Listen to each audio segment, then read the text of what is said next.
Good morning. We're going to start the webinar in about 30 seconds time. I can see there's still people joining the webinar, so we'll give it another 30 seconds, then we'll kick off.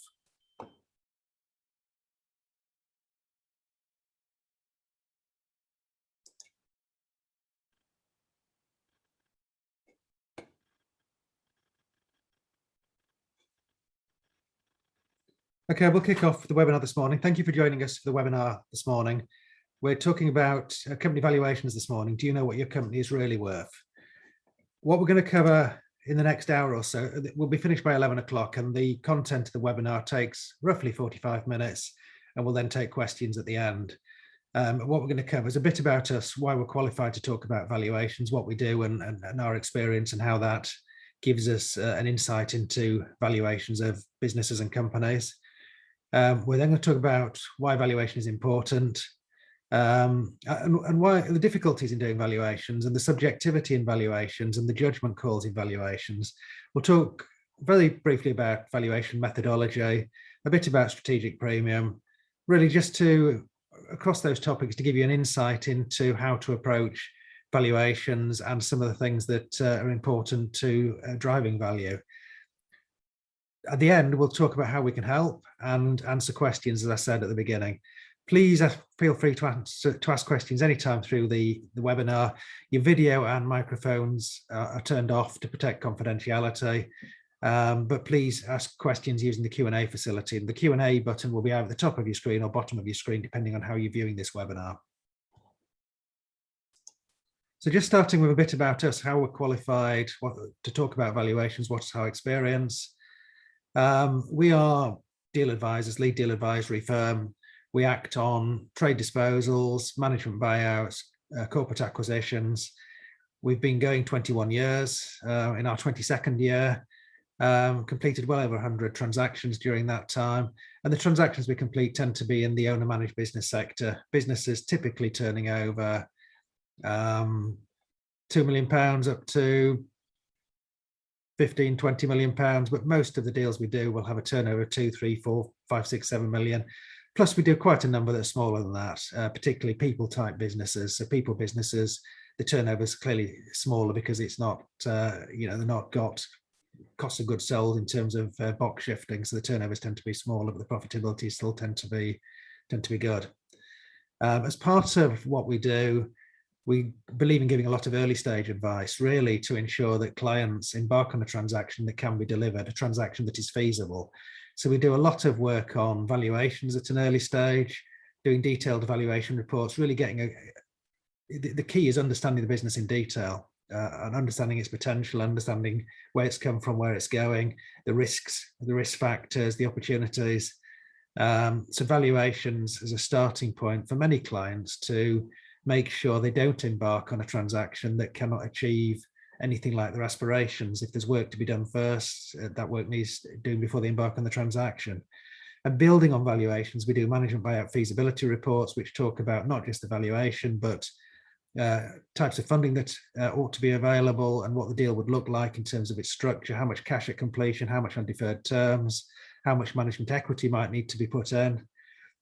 Trade sale feasibility reports and reviews we do as well, where we look at deal activity using subscription databases that we have access to, where we pay an annual fee to get unlimited use. We can see what deal activity there's been, not just in the UK for a business in that sector, but worldwide. So we do a lot of early stage advice, really, so that clients embark on something that is feasible, can be delivered, and they're not left with massive disappointment at the end of the road where they find what they thought they were going to achieve, they couldn't achieve. Our main services then are getting those transactions across the line from start to finish, helping the clients who mainly haven't gone through a transaction before. Most clients go through a transaction once in a lifetime, or if it's a management buyout, they might go through one twice when they come to sell their business.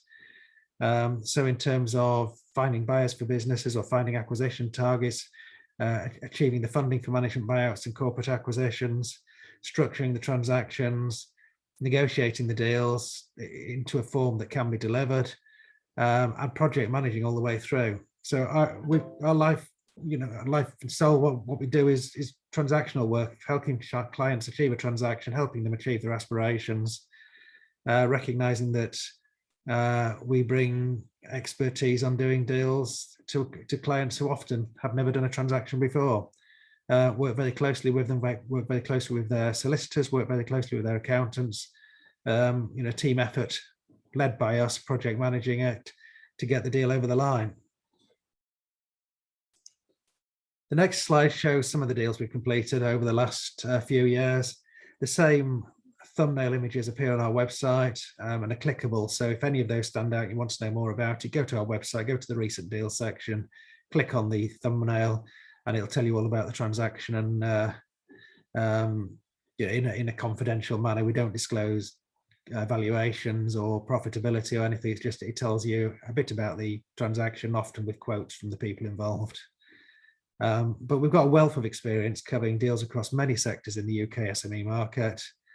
And this real world knowledge from doing transactions, it's not theoretical knowledge taught to us on a training course, real world knowledge from doing transactions, receiving multiple offers on businesses we're selling, putting offers forward on behalf of clients looking to buy businesses, putting offers forward on management buyouts and funding those deals. That real world knowledge gives us a wealth of experience in terms of company valuations.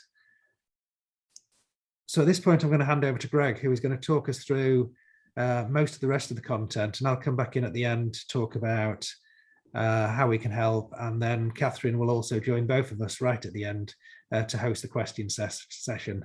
But please, if you've got questions, you go along, use the Q&A facility built into Zoom, and we'll pick up those questions at the end of the webinar. Thank you, Greg. Thanks a lot. Morning, everybody. Yeah, just to kick off the technical sort of section of this webinar, I'm just going to talk about why valuation is important, just to start with. And for most business owners, their company is their most valuable asset. From that point of view, obviously valuation is going to be important, and it'll be especially important when business owners get to the point in their journey when they want to sell their business and retire.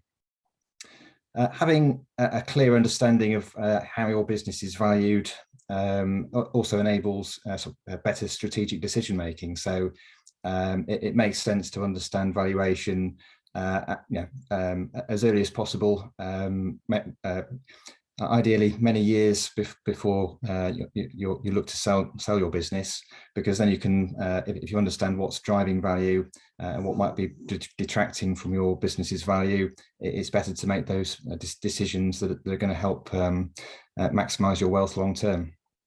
Probably the best way of sort of illustrating that point is to kind of think about what can go wrong if you don't have a clear understanding about what your business is worth.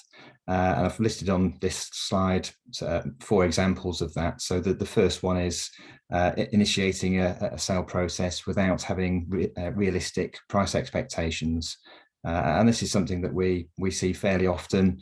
Maybe if we're advising clients who are looking to buy businesses and looking at businesses that are on the market, very often the owners have sort of inflated price expectations, and it can be a bit of a waste of time, not just for our clients, but also for the owners of the business that is trying to be sold. The other sort of example would be failing to recognise good offers that come along when you might not be looking to sell your business. So it might be a situation where there's a strategic buyer in your market who makes an unsolicited approach and tables an offer, which might be an excellent one, but if you don't have that knowledge about what your business is worth, then there's a risk of missing out on those good opportunities that come along.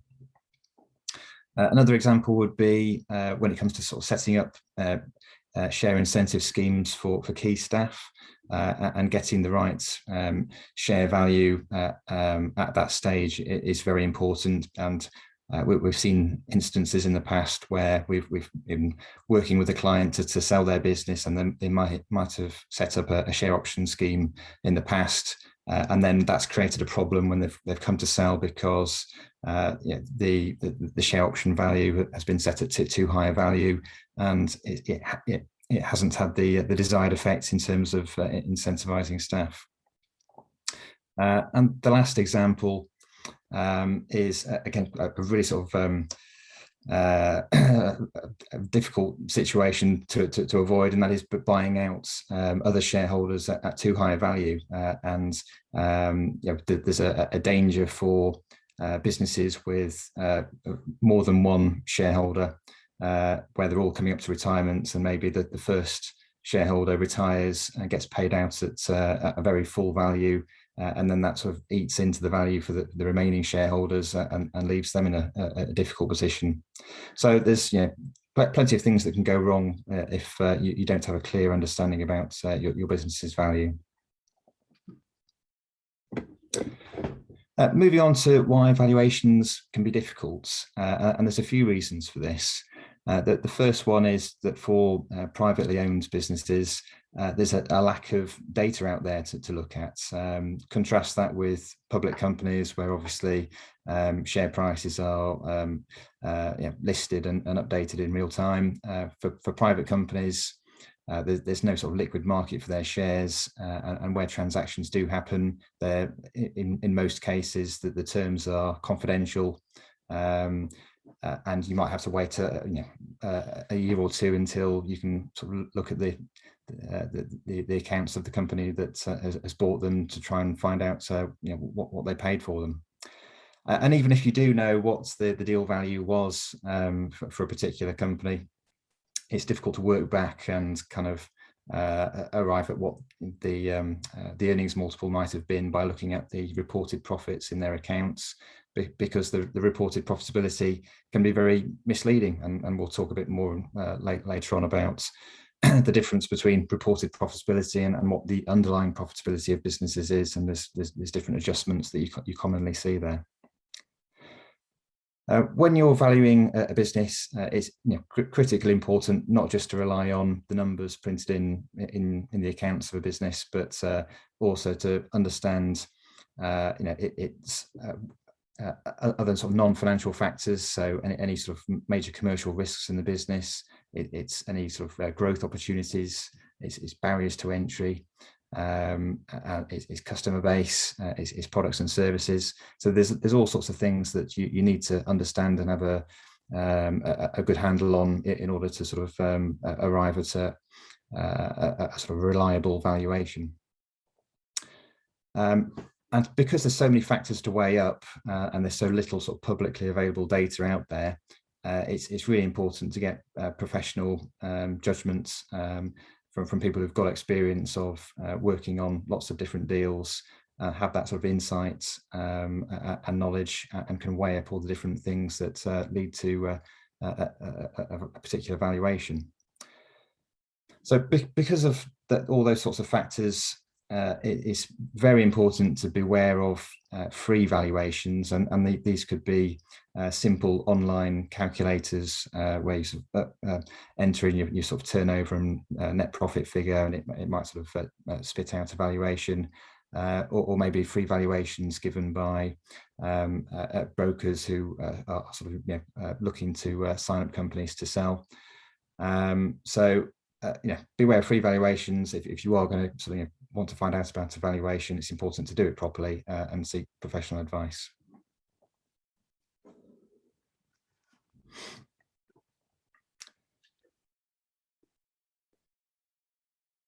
So moving on to how we work out valuations on behalf of clients. The most common methodology that we use is termed a multiple of profits. And I'll talk about that in a moment. There are some other methods to use, and these include using a multiple of recurring revenues, and this is more of a simplistic valuation method compared to a multiple of profits, but it can be used for and is used for certain kinds of businesses. So for instance, it might be software businesses where there's a recurring revenue stream, and a multiple might be used, or accountancy practices where there's a sort of a typical rule of thumb for valuing those practices. Net asset value is another thing to look at. So if it's a business which is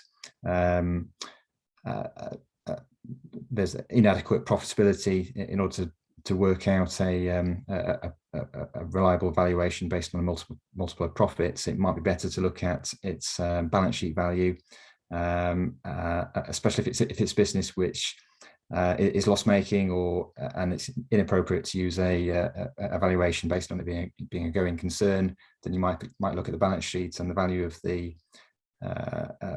assets in order to work out its valuation.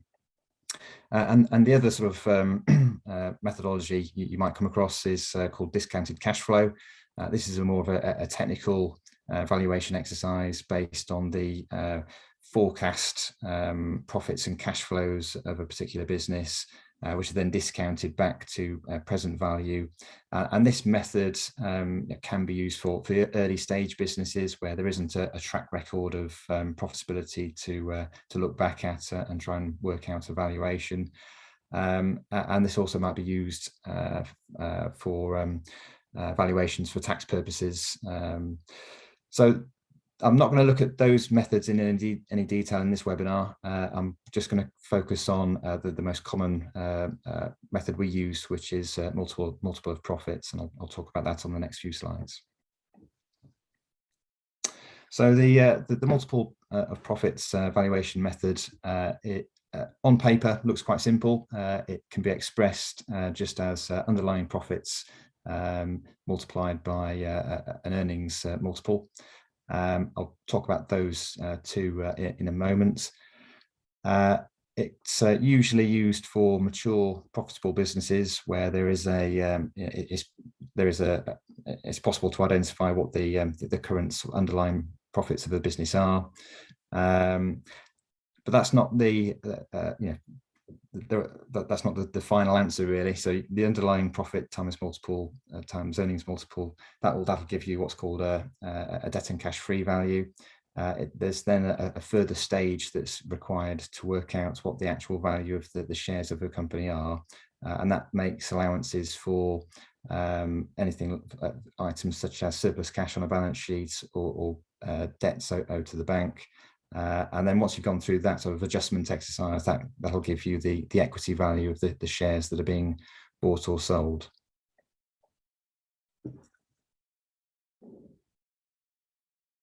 So the first part of the valuation equation is underlying profits. So what is that?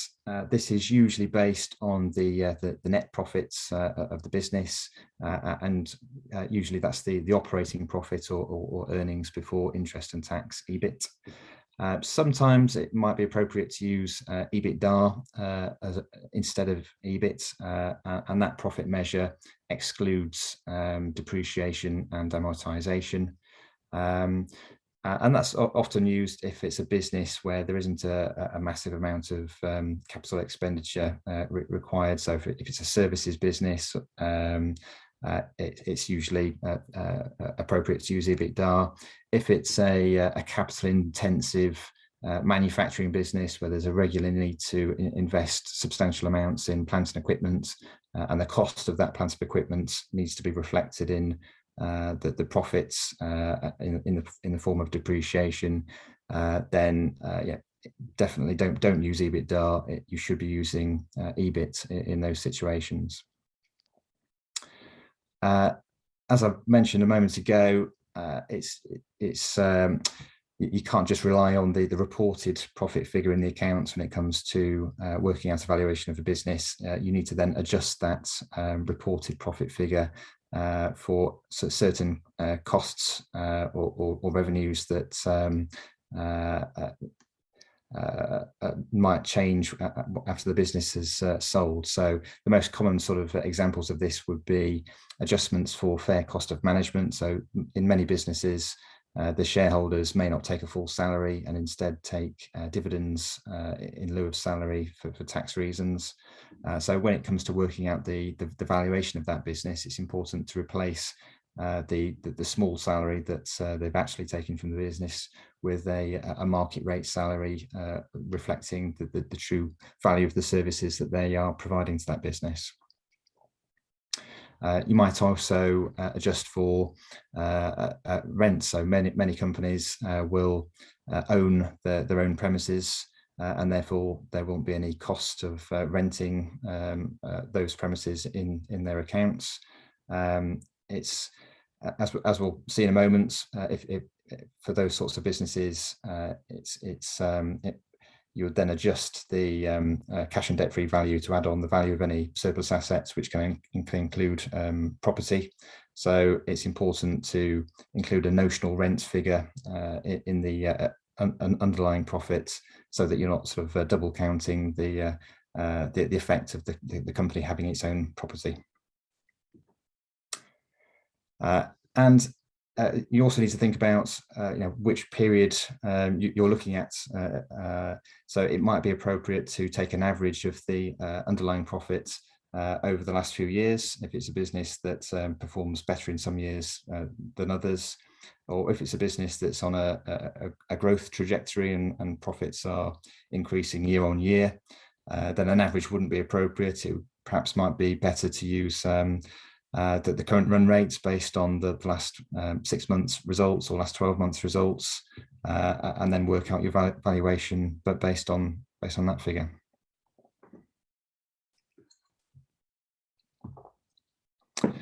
And the second part of the formula is the multiple, and this is the bit that requires even more sort of professional judgments, because it's based on so many different factors. Ultimately, the multiple that you use reflects the quality of the earnings. So the higher the multiple, the more secure, the more lower risk, and the greater the growth potential of those earnings. So there's many different things that go into deciding what the earnings multiple should be. Things like recurring revenue. So if it is a business that enjoys repeat business year on year, that lowers the risk profile and it increases the earnings multiple. If it's a business that has strong barriers to entry and gives it a secure market position, again, that lowers the risk. The spread of customers within a business is an important consideration. Ideally, there'll be no reliance on a single customer or a small number of customers, but in many businesses, there might be that sort of major customer that presents a risk that if that customer was lost, it would have a substantial impact on the profits of the business. Its growth potential critically. So if it is a high growth business where you can be confident that profits are going to be higher in the future than they are today, then that would lead you towards a much higher multiple. And the strength of management, and this is a crucial point when it comes to selling businesses, is the management team going to be weakened by the owners of the business selling and exiting from the business? Is the management strong enough to enable the business to continue growing, or at least not sort of go backwards? So the multiple that we apply in valuations is completely subjective. It's based on understanding those sorts of factors in a business. There aren't any lookup tables or any sort of Bible out there that you can go and look at to arrive at a definitive earnings multiple for a particular sector. I am aware that there are organisations that do try to sort of put together those sorts of statistics and publish them, but for the reasons I've talked about, they are sort of fairly unreliable in that it's difficult to work backwards and try and work out what earnings multiples are for confidential transactions. And also, just because one company is in a particular sector, it doesn't mean that it should have the same earnings multiple as another company in that sector. Sector is one of the things to sort of that goes into the mix when trying to apply an earnings multiple. But there's other things that are as important, if not more important, such as the things like the growth potential, any sort of major commercial risks, etc.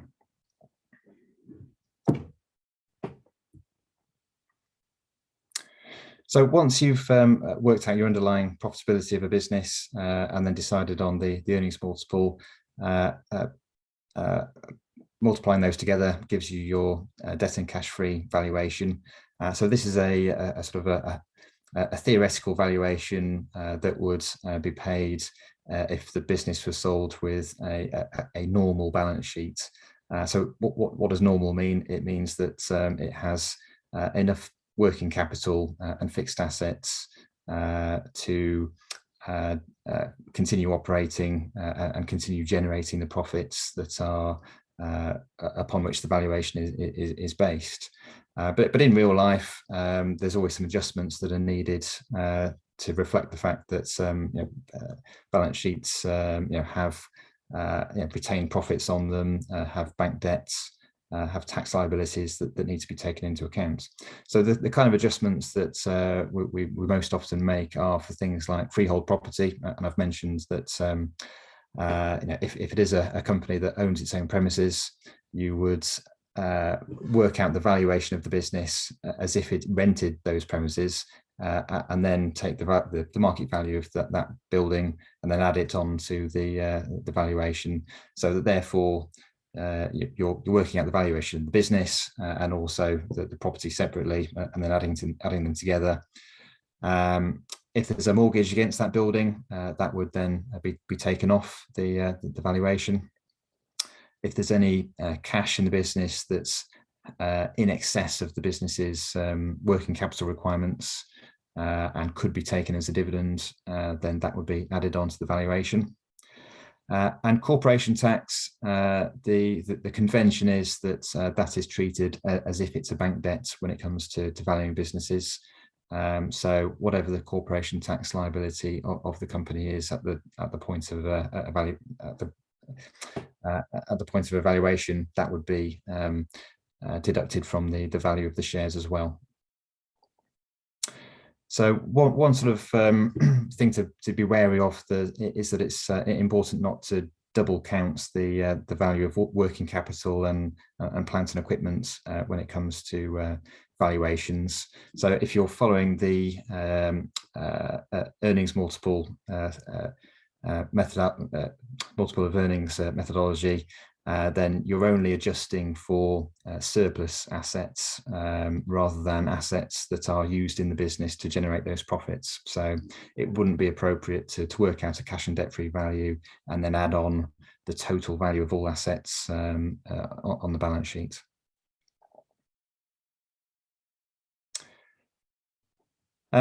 Another thing just to talk about is what's called the strategic premium. So this is a sort of a concept that if you've got a highly motivated buyer, they may be willing to pay over and above what the standalone business of a standalone valuation of a business is. And this might be because it's a large corporate that is pursuing a buy and build strategy where their whole sort of strategy is based around buying up lots of businesses, combining them, and then looking to sort of grow in that manner. And if they're doing that, then they might need to pay a premium in order to kind of execute their strategy successfully. They might also be willing to pay a strategic premium if there are very sort of substantial synergies and cost savings available to them from buying a business.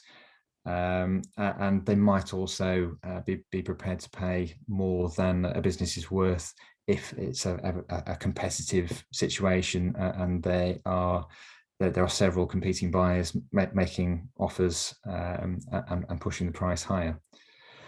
But it's risky to assume that that sort of premium is always available for any business, and that's because if a buyer doesn't need to pay a premium, then they'll do everything they can to avoid it. And in terms of synergies and efficiencies being available that would allow a buyer to increase the profits of a business that they've just bought, that's one of the reasons why they would look to do the acquisition, and they would take the view that any sort of efficiencies they can create by buying a business is why they're doing the deal, and those sort of the benefits of doing that should accrue to them rather than them paying a higher price for that business.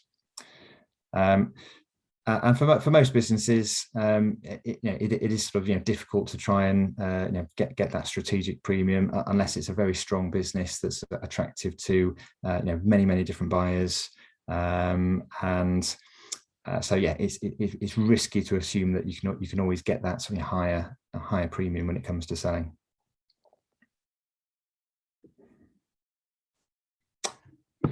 So is there a tendency for owners of small and medium-sized entities to overvalue their businesses?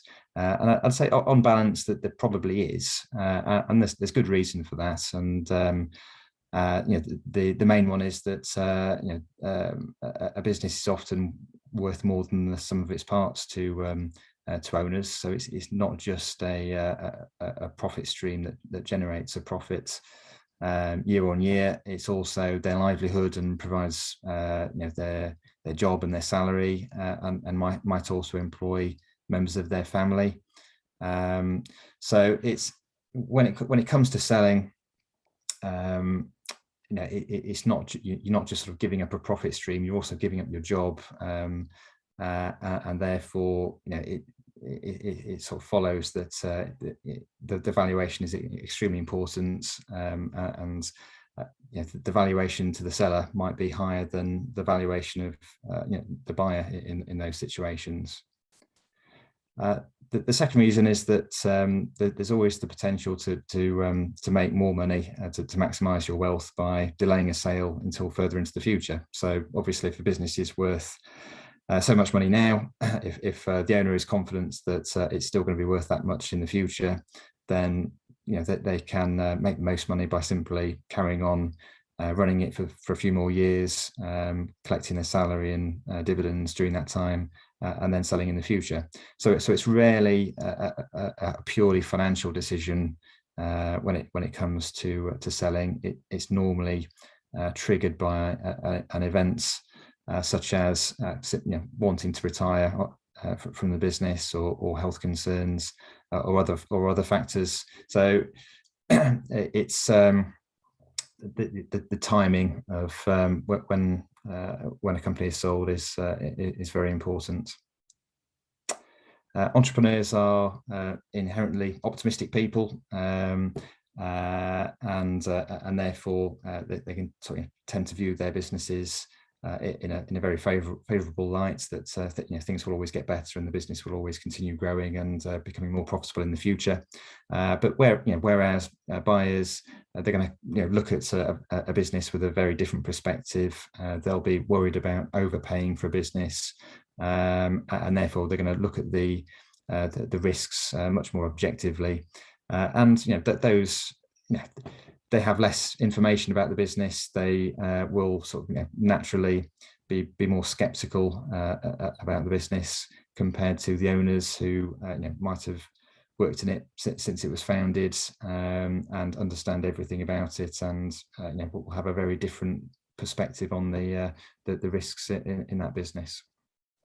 And as I've mentioned on the other slide, there's sometimes a sort of a perception that buyers will always be prepared to pay a premium because of the fact they can sort of derive those sort of cost savings and synergies very often. But in reality, unless it's a very, very strong business, then that strategic premium can be difficult to achieve.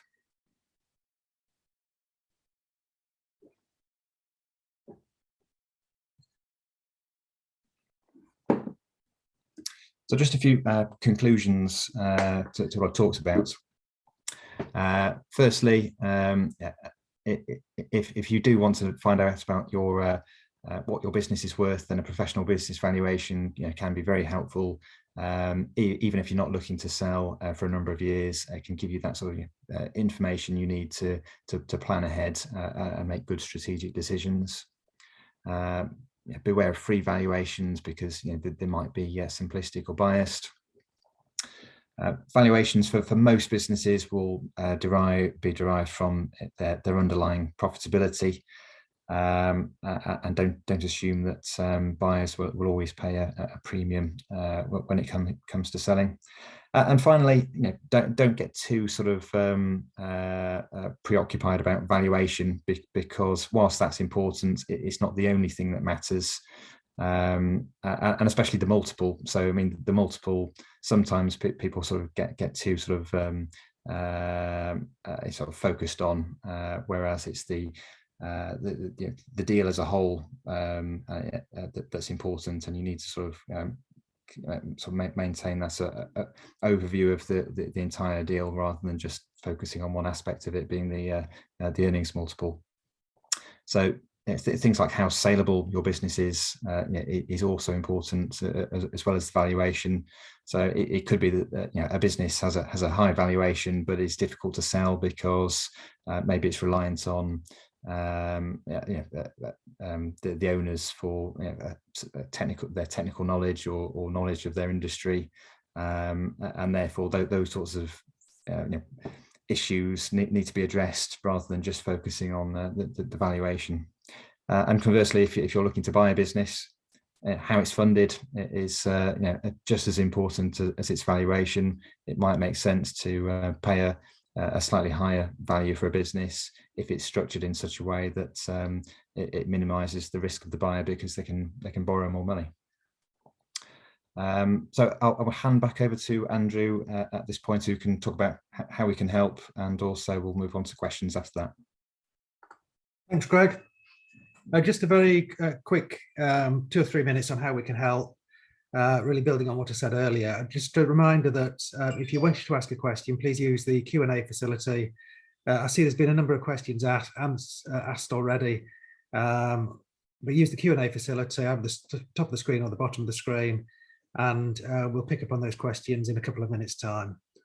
If you prefer to ask questions later by email, or we can fix a phone call to have a chat, we're happy to do that as well.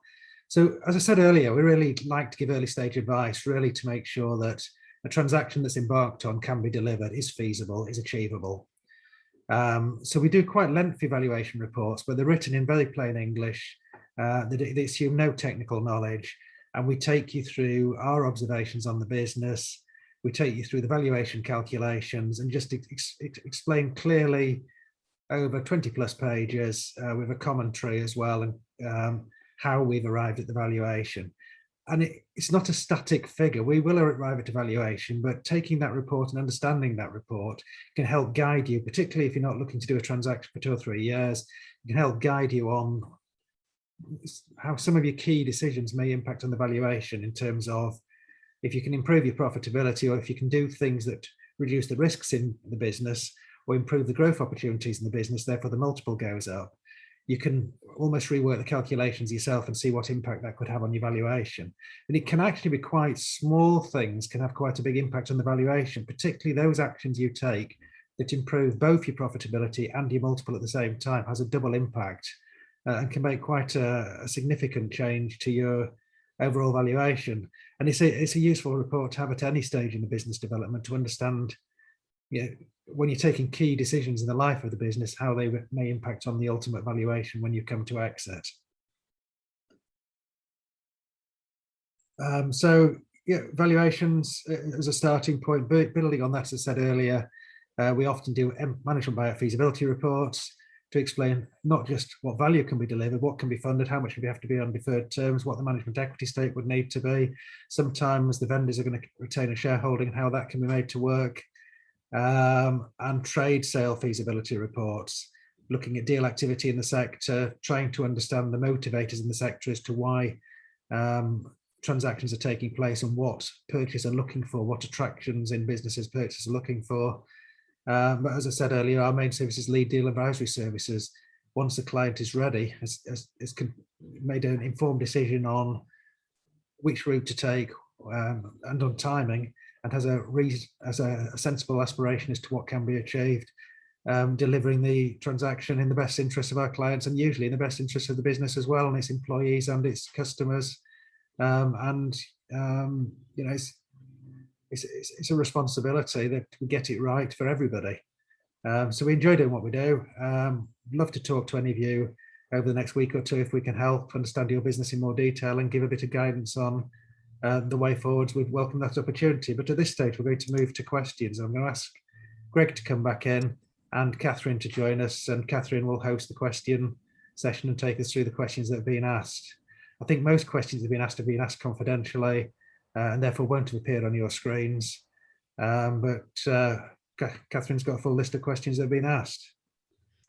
Morning, everybody. Thanks, Andrew. The first question is on valuation and multiple of profits, and the question is that if the valuation based on the profit multiple is lower than the net asset value for a company, what would our advice be to the owner of that business?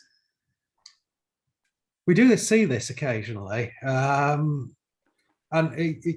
there's a challenge there because a company balance sheet isn't a measure of valuation, but it is hard as a company owner to accept a valuation that is less than your balance sheet value, because it automatically implies you're selling for negative goodwill. You're selling, the individual assets are worth more than the sum of the assets that generate the profitability.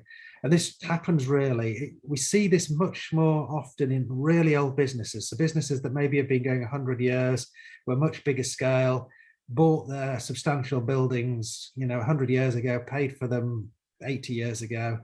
And the business hasn't fared as well, but has continued because everything's been paid for in the past. And therefore the current profits don't justify using that value of assets to generate them. It's a difficult situation. And those are situations where I can't give a general answer, to be honest. Each situation where we see that is different. And it depends on the circumstances and the things that can be done sometimes to unwind some of the balance sheet value before putting the business on the market or selling to a management team. So it can be things like the stock holding is just really, really high compared to the level of activity. And if some of that, and the issue always is it's not the fast moving stock, it's the slower moving stock. If the slower moving stock can over a year or two be turned into cash, because it's not needed to generate the current level of profitability, that cash, it can enhance the deal value. There's things that can be done.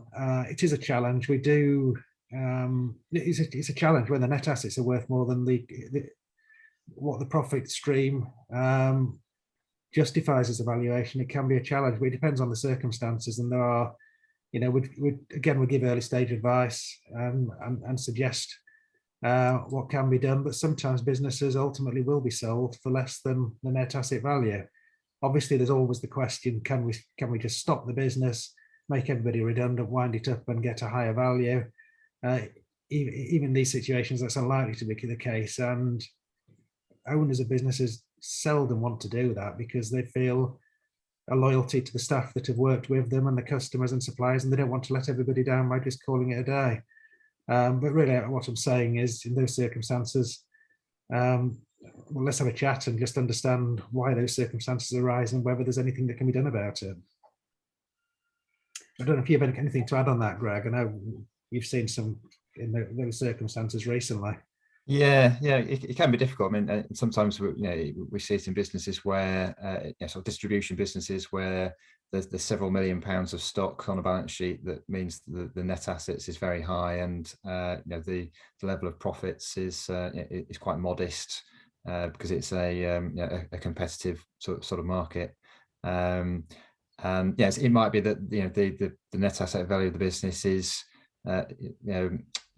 not sort of it is too high, and that there might be that sort of slow moving stock which should really be written off, or it might be that there's land and buildings that are held as a value that's excessively high, and it's it can be a difficult situation. Just needs business owners to be realistic about what's achievable. Okay, thanks both of you for that. There's some people on the webinar that I think are interested in management buyouts. So a couple of the questions are along that theme. If we could just cover these off, and I'll bundle a few of the topics together. One question along those lines was, who would our client normally be, the owners or the management team? And would we expect each side to have representation in terms of advisors? Do you want to take that, Greg, or shall I? Yeah, it depends really. So I mean, we have management buyouts where we've, whilst we've been advising the owners, we've also taken responsibility for fundraising and therefore worked with the management team closely and sort of helps them with the fundraising side of things. And for smaller businesses, that's it often helps for there just to be sort of one advisory firm involved. Because it keeps costs down, and if both sides trust each other, then there's not too much need for a sort of an adversarial approach between two firms of advisors. But it depends on the circumstances, and even in a situation where we're sort of advising the sellers and also leading the fundraising on behalf of the management team, there'd always be independent advice for each side in terms of legal representation, but each side will always have their own sort of solicitors in their own corner. So it's not critical that there's corporate finance advisors on each side of the transaction. I think we can illustrate that to the other side. So if we're acting for the vendors, say on a management buyout, the management team can get enough information from us to evaluate it themselves, and they're welcome to go and take independent advice if they wish to. But really, there's a big difference in the management buyout between the price that is paid in terms of the vendor's perspective is about money, it's about cash, it's about how much is it. From a management team point of view, they don't pay that price, they pay an equity stake, which is usually, might be 2% of the deal value, and the rest is on deferred terms and is funded by other people. And if the funding packages look sensible and look safe and are sensible costs, and they're putting in very little equity themselves, it becomes about time. How many years will it take to pay off the debt taken on to fund the deal in total, and is that timescale sensible? And the management team can almost take a commercial view without needing expert advice that this is a cracking deal and it works for everybody. But everybody's free to take advice if they feel they need more advice. But as Greg says, you'll always have lawyers on both sides, and it depends on the circumstances. Where you're dealing with a management buyout, where the vendors and management team have worked together and got a working relationship and trust each other, you can get away with one corporate finance advisor acting often for the vendors, sometimes for the management team, and leading the way through the transaction with independent advice from the lawyers. Other times we're approached by management teams and not the vendors, and we act for the management teams in those cases.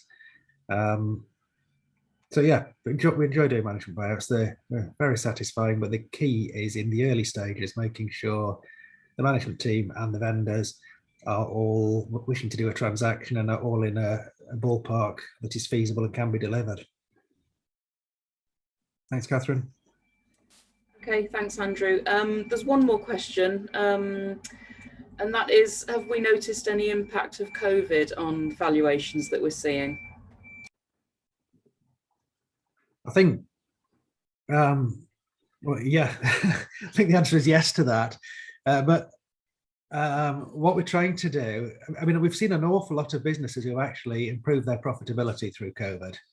And I think that is more the norm. The businesses now have got higher profitability than going into COVID. It appears to be the norm.